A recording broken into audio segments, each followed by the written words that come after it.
Want to speak real English from your first lesson? Sign up for your free lifetime account at EnglishClass101.com. Hi everybody, my name is Alicia. In this lesson, I'm going to talk about expressions you can use in arguments. In this case, by argument, I mean a fight with words. I don't mean like a nice verbal discussion, a nice regular discussion. I mean an actual fight. So these are some expressions that you can use when you argue with other people. Let's get started. Okay. The first expression is we need to talk. We need to talk. This is a very well-known expression, and for most people, this is a scary phrase to hear.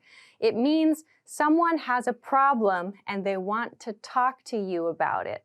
We need to talk. So this is most commonly used in romantic relationships, but you may also hear it in work situations or with friends, anyone that you have a fairly close relationship with. If there's a problem and you need to be a part of the conversation, you may hear this. We need to talk. This is a common way to begin a serious discussion or maybe an argument. We need to talk.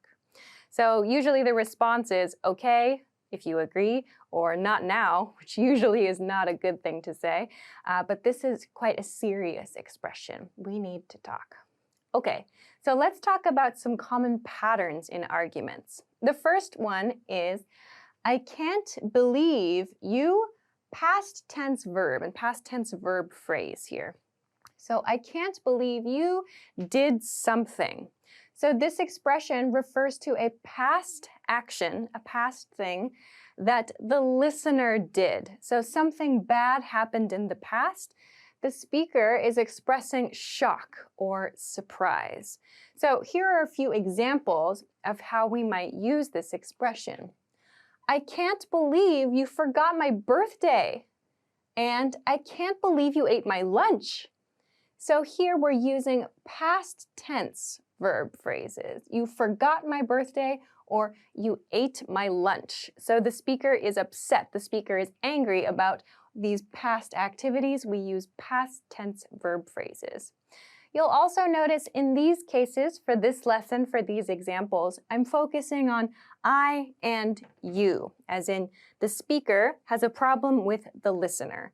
But in some cases, you may want to express surprise or shock or feeling upset at someone else. You can change this you to like he or she or they. Like, I can't believe he forgot my birthday, or I can't believe she forgot my birthday. So you can change this part right here to talk about someone else. I can't believe he ate my lunch. So this is an easy way to change the person you're angry with in this case. So I can't believe something. This can't believe refers to shock or surprise. Okay, let's go to the next one. The next one is actually a question. So you're asking this question to get some information about the past. The pattern is, why didn't you, infinitive verb, an infinitive verb phrase. Why didn't you? So that means this verb did not happen. Why didn't you? So what is the reason you did not do this thing? Some examples. Some examples of this are, why didn't you call me? Or why didn't you finish that report? So that means the listener, you didn't call me. I want to know why. What's the reason? Maybe I had an expectation you would call me, or I thought you would call me. You didn't. So why didn't you call me? You might also hear people use something that sounds like this. I've just added an exclamation point here after this question mark. This is an informal way that we write like surprised questions or shocked questions. We use a question mark and an exclamation point to do it. You can reverse the order too. That part does not matter. But you may hear this and you may see this in writing in informal situations like on the internet too.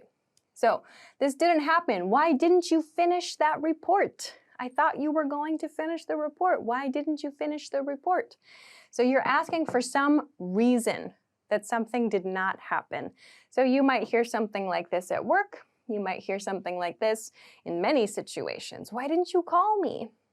So this could be because the speaker is angry or upset. It could be because the speaker is worried too. Like, you needed help? Why didn't you call me? So you can use it in that way too. But this pattern is used to ask for a reason for something in the past. So in this case, something that did not happen.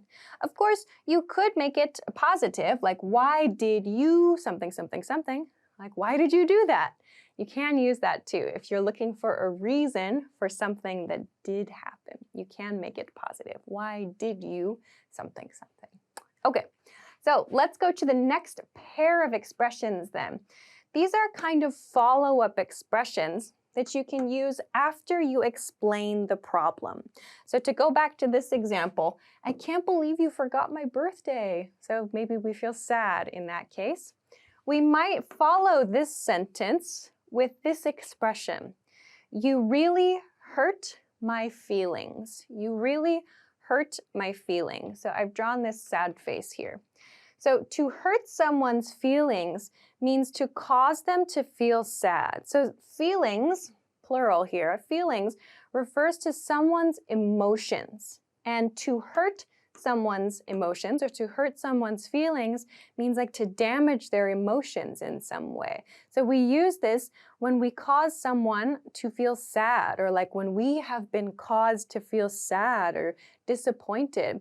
Usually we don't use this for angry feelings. We use this for like depressed, sad, like lonely feelings. So someone hurts your feelings, that refers to someone else's behavior causing emotional damage to you. It causes you to be sad. So in this case, I can't believe you forgot my birthday. You really hurt my feelings. So I've used really here. You can remove it. You hurt my feelings. That's okay.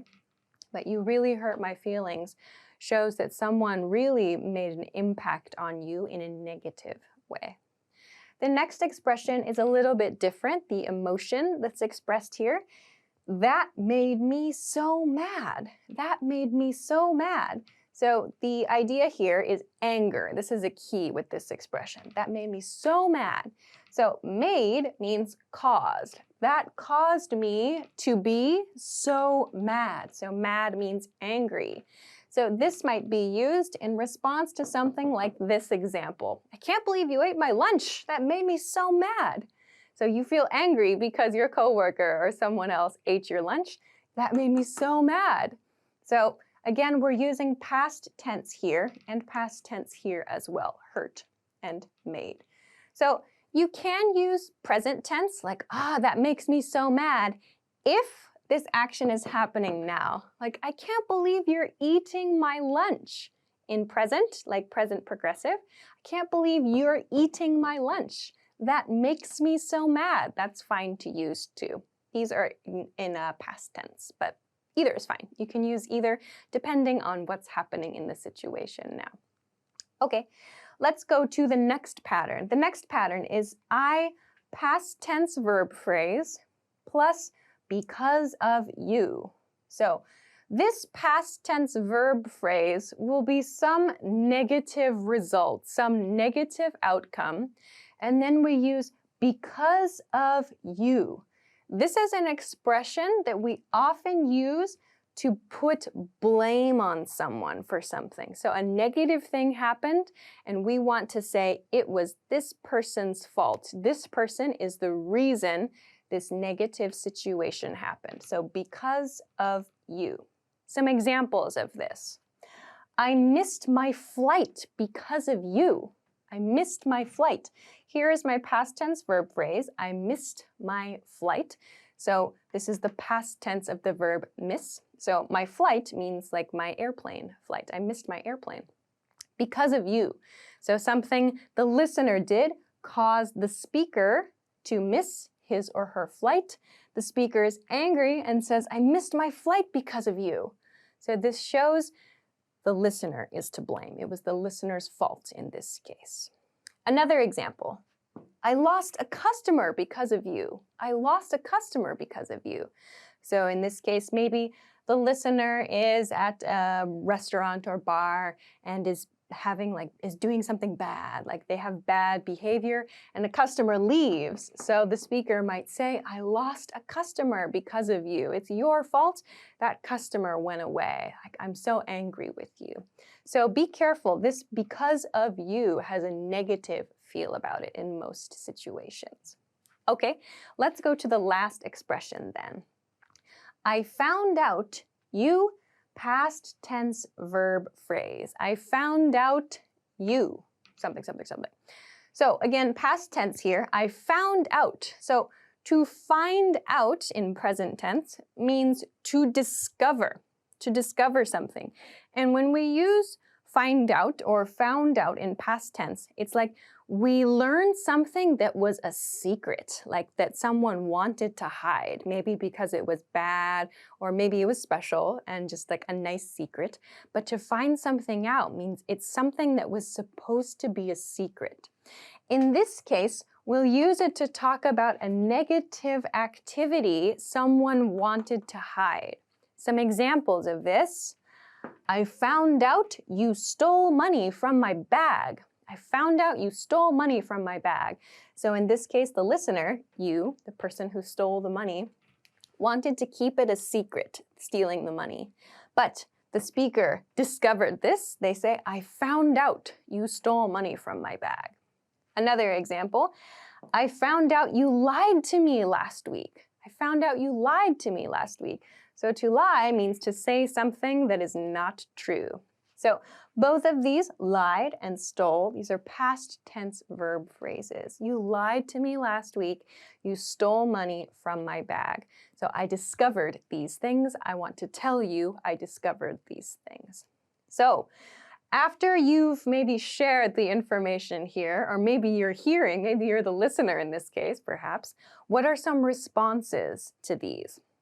First of all, I'm sorry. So if you are the listener and you know you did something wrong, you forgot someone's birthday or you ate someone's lunch, of course you can just say, I'm sorry. In many cases, that's probably the best response to choose. I'm sorry. You could say, I forgot. I forgot. This is a good answer for something like this. Like, why didn't you call me? I forgot. Or, why didn't you finish that report? Sorry, I forgot. You could also use this one, I was busy, but please be careful. Sometimes if people use I'm busy too much, it's like we don't believe them anymore. We just don't believe that they're always so busy. So I would recommend using busy only a couple times. And also when you say I was busy, many times the listener hears this phrase and thinks, oh, so I'm not important to you. That's kind of the feel here. I was busy.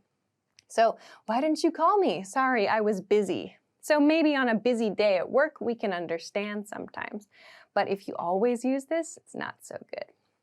Okay, another one is I won't do it again. I won't do it again. So remember, won't is will not. And this means I will not do that thing one more time. So for example, I found out you stole money from my bag. I'm sorry, I won't do it again. I'm sorry, I won't do it again.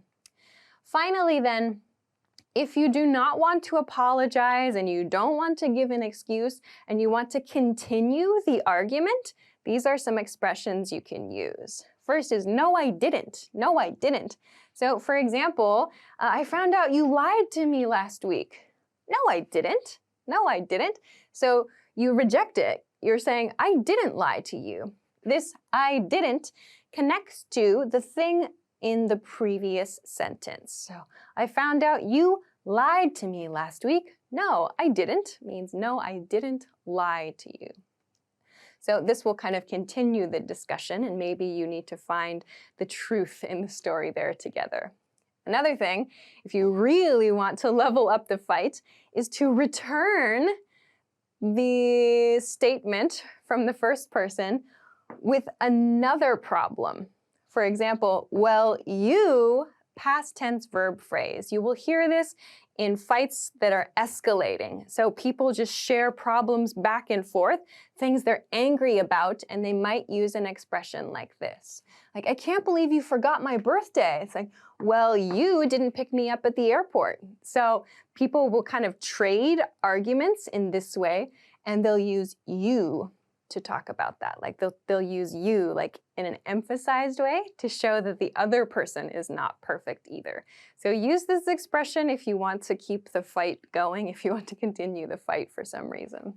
So these are some expressions that you can use in arguments, hopefully to end the argument quickly. But if you need to know some other expressions to kind of argue back, these are a few things that you can use. So I hope that this lesson is helpful for you. Of course, if you have any questions or comments, or if you want to practice using any of these, please feel free to do so in the comment section of this video. Of course, if you like this lesson, please don't forget to give it a thumbs up, subscribe to our channel if you haven't already, and check us out at EnglishClass101.com for some other things that can help you with your English studies.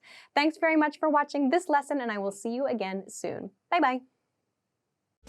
Want to speed up your language learning?